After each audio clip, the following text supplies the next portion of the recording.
সে সন্তান হোক ডাক্তার, হোক ইঞ্জিনিয়ার, হোক ব্যারিস্টার। সে রোগীদের সেবার নামে কসাই হবে না। সে রডের বদলে বাঁশ দিয়ে স্থাপনা বানাবে না। সে কোনো মিথ্যা মামলা লড়বে না।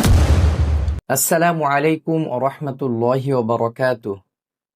সন্তানকে আদর্শ সন্তান হিসেবে গড়ে তুলতে প্রত্যেক বাবা মার উচিত তার সন্তানকে হাফেজে কোরআন বানানোর নিয়ত করা।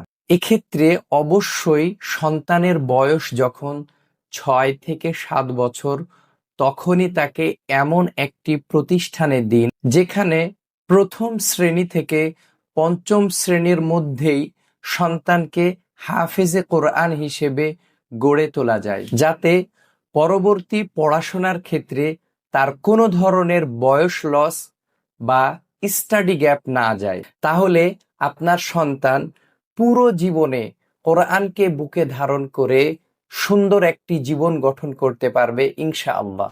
কারণ যে সন্তানের বুকে কোরআন থাকবে, সে সন্তান হোক ডাক্তার, হোক ইঞ্জিনিয়ার, হোক ব্যারিস্টার।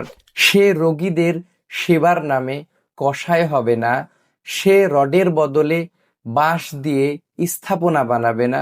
সে কোনো মিথ্যা মামলা লড়বে না এবং সত্যের বিপক্ষে দাঁড়াবে না ইনশাআল্লাহ। তাজভিদুল কোরআন মডেল মাদ্রাসা আপনার সন্তানকে প্রথম শ্রেণী থেকে পঞ্চম শ্রেণীতে পড়াকালীন সময়ের মধ্যে একই সাথে হাফেজ বানানোর সর্বোচ্চ চেষ্টা করছে।